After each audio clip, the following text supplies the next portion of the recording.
Good evening, ladies and gentlemen. A very warm welcome to this groundbreaking webinar on the application of AI in ECG. My name is Dr. Roshni Chan Ganguly, and it is entirely my pleasure to introduce today's session. We are privileged today to have with us an esteemed speaker, Dr. Mukesh Bhargava, a distinguished internal medicine specialist and the visionary co-founder of IM Care. Our moderator for the session today is Dr. Kamlesh Bhargava, who will be facilitating the question answer sessions following the presentation, and the vote of thanks will be delivered by Dr. Srividya Raghavendran. Thank you everyone for joining us, and we look forward to an engaging and enlightening discussion as we explore the intersection of technology and medicine. Thank you. Welcome, Dr. Mukesh Bhargava.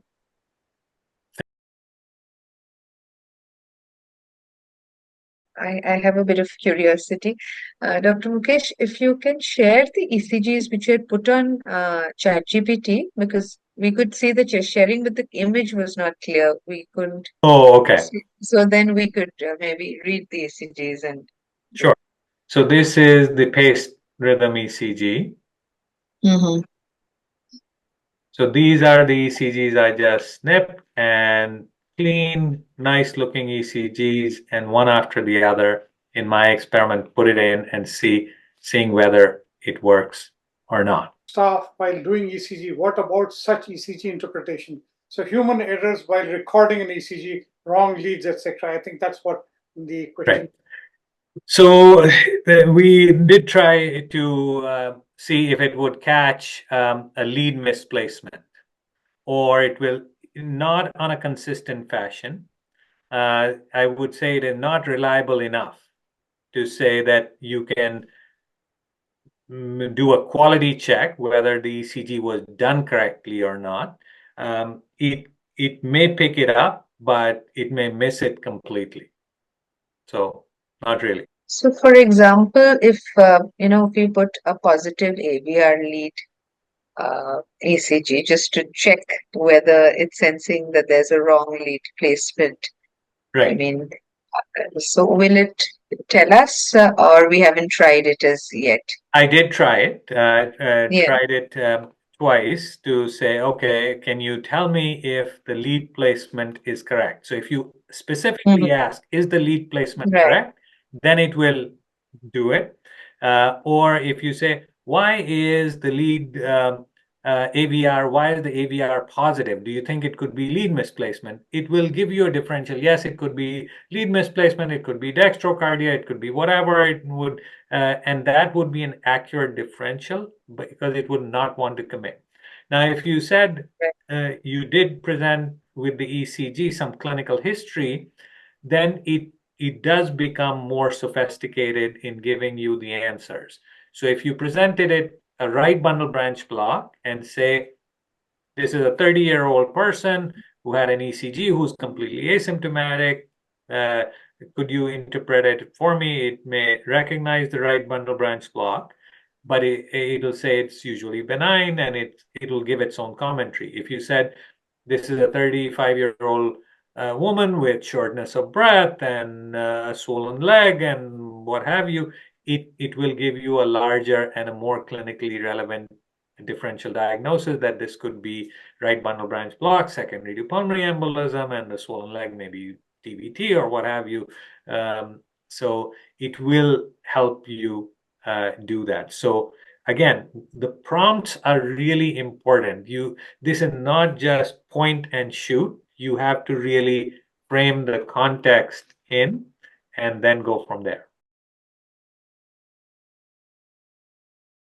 We have other questions too. So I think you have just answered Dr. Rakshit's question. Doesn't adding clinical information help generative AI give better interpretation? Absolutely. The answer briefly is yes. Secondly, how you frame the question is very important, the prompts as we call them. Right. So I would be careful in saying it'll give you a better answer. It will give you a broader answer. It will give you a more sophisticated answer. It may not be the most accurate answer because it is one of those that it doesn't have a major self-reflection. The accuracy the reason why I think it did well on exams, because most of us who have taken multiple choice exams, it is easier to pick amongst the four choices which is the right choice. But if you just have the patient presents with blank, they don't come in with four choices that you have to pick what is the right diagnosis. So it is better at exam taking, may not be as good, or is, I would not say may not be, it is not as good at clinical practice. So, Dr. Zakaria just mentioned, looks like a long way for ChatGPT to improve before it can be trusted for reading ECG. My response to that would be, this technology is improving by leaps and bounds. Earlier technology, by the time it developed, it took months or years. Nowadays, it's a question of weeks or months, not years. So it is in the process, and a lot of people are doing it. Right. So be careful. Right now, if you go into ChatGPT, there are specific ChatGPT libraries that claim that they can help you read an ECG. And I say that is actually incorrect. They are not accurate and they can be dangerous. So it is really important for the group to understand that this debate about AI needs to be regulated, etc. And those of us who may not like rules and regulations that much may say, no, this should be let free. It is out there, and if you're not an if you're not you don't have your basics correct, you will rely on something that is just fake. So, and it will look like a very good interpretation because it is very good in its consistency. It is better than the human. It will always say, I know what the P wave looks like, QRS, and those things.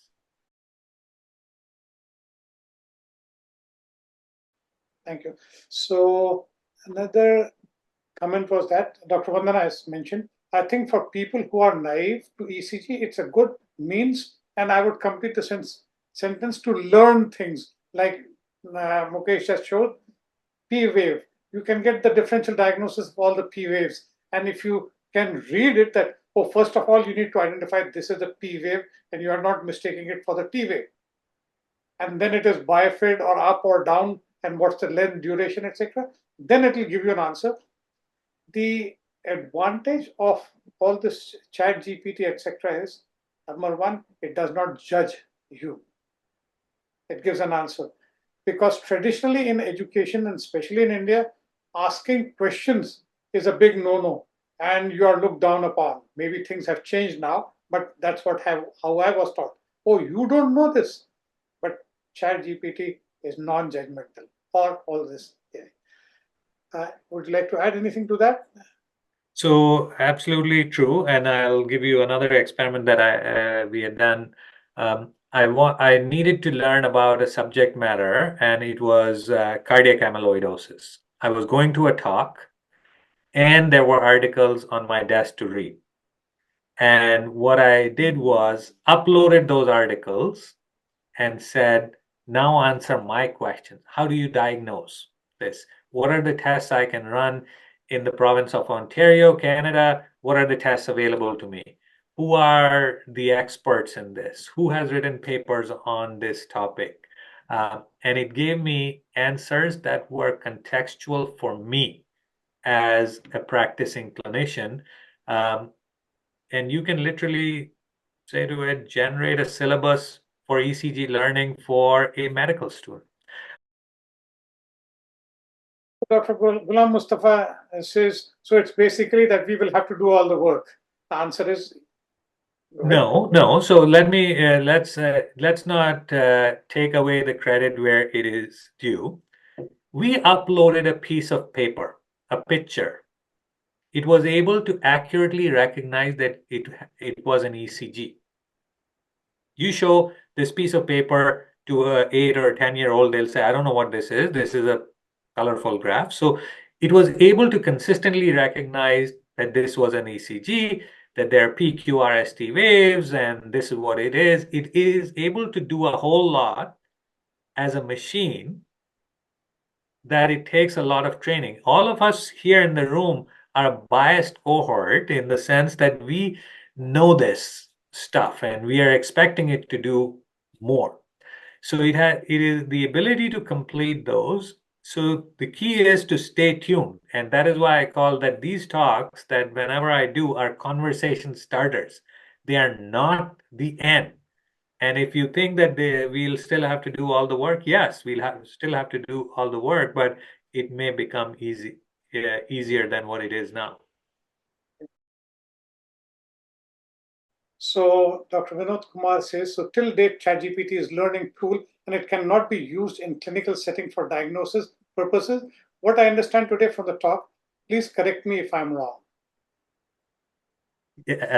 So I would say that you are right, that the thing to use ChatGPT today is you cannot use it for interpretation. I would suggest you do not use it for interpretation, and that is a clear no. What you should be able to use it for is how to learn, how to test technology, how to learn about AI.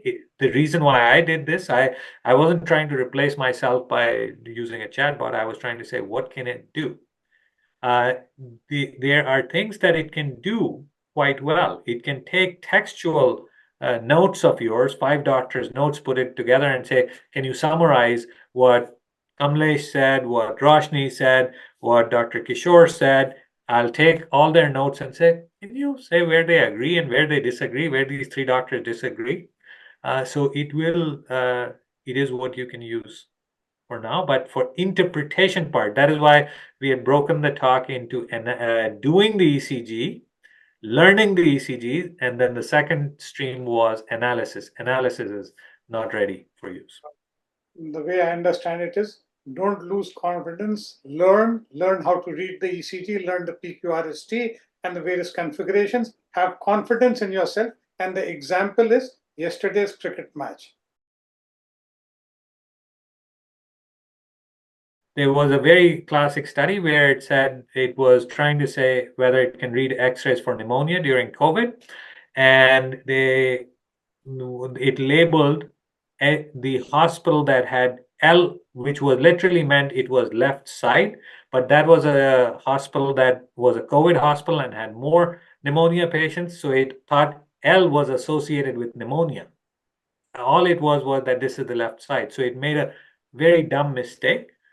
But it just said every time there's been an L, there's more chance of pneumonia. So that is the bias. So we as clinicians really need to know what is the accuracy of these before we use it. And again, I can tell you, do not use ECG using your phone and saying, I'll take a picture and then make a decision. Do not do that.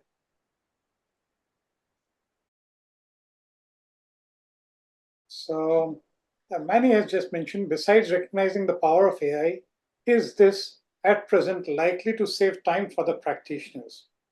Is there a discussion with regulatory medical bodies happening that may consider accepting this as a tool medical practitioners can use? Of course, this is a very wide question and beyond the scope, but briefly, can you address this? Sure. So here's again, just as the saying said, tomorrow is a mystery. So I will share with you that my view, and again, of what it is pretty much ready to change medicine now, and it is changing. In our practice, it is changing, is being able to do some of the mundane tasks that we didn't need to do. So most of you use email. So your email, some of the email programs will tell you based on what was the message, what your response should be. Say, for example, somebody sent you, okay, do you want to get together for dinner tomorrow at 5 p.m.? And that's in an email. You hit reply. There's already an options there, 3 options. Yes, no, maybe I'll get back to you, that kind of thing. So that is the area where the clerical or the administrative burden of medicine is going to go down. One of my family physician colleagues shared with me that, oh, Mukesh, I had 160 inbox emails to deal with. Now, if it could just say which one of them are normal lab test and patient has an appointment tomorrow, you don't need to open these emails today. So there are tools that can do that. And that is where I'll put a link that I have created a LinkedIn group for what I call it Cognitive Augmentation Tools in Medicine, CADM. And if those of you who are interested in presenting, sharing, learning together, you can ask to join the group and do that. Again, that is just a personal passion group that we have created. So, sure. Would integrating AI with medical repository like uptodate.com generate point of care answers to the busy physician? Okay, so Up to Date has already had the idea. They are in beta version. They are, I think, if you were living in the United States, they would allow you, or you can apply to be in that, where the big repository of Up to Date will be the localized chat GPT. This is what is called edge computing. This is what the Microsoft's newest computers have come up with, where you can literally run the large language model on your large data set locally, because there's a lot of privacy issues with it. Like my patient practice, if I wanted to know how many people have blank disease and are they on goal, etc., it should be a query. But yes, the answer is Up to Date has already thought of it. It's in its beta version. Stay tuned. They'll be out any moment and they'll ask you to pay more for the same subscription. Will ChatGPT be able to interpret ECG better if licensed PDF on ECG interpretation is also uploaded? Basically, I think he's asking about loading a PDF, and I think you said yes. No. No. So if you load a PDF or a picture, it was pretty much the same. If you included the auto interpretation from the machine, it actually became worse because it was trying to read that, because it would say unconfirmed report, and then it'll say, oh, this is an unconfirmed report, and it will just try to describe it. It was literally like somebody who had just using what is available to them. Every single did cell it saw on the screen, it will try to analyze it and report on it. One is ChatGPT will not, Dr. Nuruddin Bora, ChatGPT will not give you 100% accuracy result. Those who are perfect to read, prefer to read, I think, ECG, she can correct error like last ECG. ChatGPT showed arrhythmias in spite of pacemaker spikes. ChatGPT will not give you 100% accuracy result. Those who are perfect to read ECG, she can correct error like ECG, and like last ECG, which showed arrhythmias in spite of pacemaker spikes. Right. So this is an open question of whether, if I gave a thumbs down that this reading was not accurate, or argued with the ChatGPT model, does it learn, and does it learn permanently? I think it is too early to tell. These are called self-learning. Where I think it could be useful for the people who are good at ECG reading is when you have a tricky ECG that you are struggling with, load it up and see what it brings out for you and say, I'm debating whether this is ventricular tachycardia or left bundle branch block with sinus tachycardia. Can you help me do that? Presence of acute myocardial infarction in the setting of left bundle branch block. Does it show that? And because you also have the result, you have the patient in front of you. So that is what crowdsourcing this group can do, is say, oh, let's try that and see what is the collective experience of this. Sounds like a research project. So the last comment again is by Dr. Kishore Madhwani. Hence, ChatGPT definitely helps us to not miss out on probable conditions which could have otherwise been missed by us. It is our aid. I'll repeat again, it is our aid, our buddy, and definitely not a replacement of our services. Right. So I call it the cat. Kishore, rather than an aid, call it a cat, a cognitive augmentation tool. and I added IM to it, which is for in medicine. So that is why the group is called CATM. But this is literally a cognitive augmentation tool. What we have to realize is we should not become lazy, that because this thing shows A, we stop listening to it because it was right 10 times. Because even now, if you think of all the things that are out there, self-driving cars, self-flying planes, the planes land by wire, you don't want that the pilot doesn't know how to drive, doesn't know how to fly the plane, because we know what happens with that. So really, the thing to be excited about it is that today our lives are going to change more than what they changed in the last couple of years because of this technology. The thing that we can do is really be engaged in the conversations with an open mindset.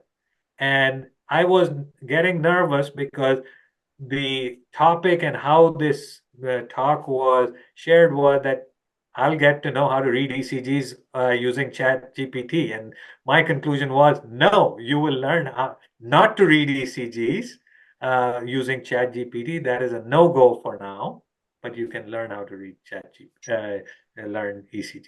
Okay, so thank you very much. And I think we can, Dr. Vidya, you can come in and propose a vote of thanks.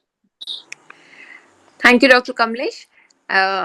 I was listening for the last 1 hour to understand how we can go to the next level of using ChatGPT and interpret the ECG. And Dr. Mukesh came up so well to say that, look, it's not a replacement for you, it's just a tool which will help you in the process.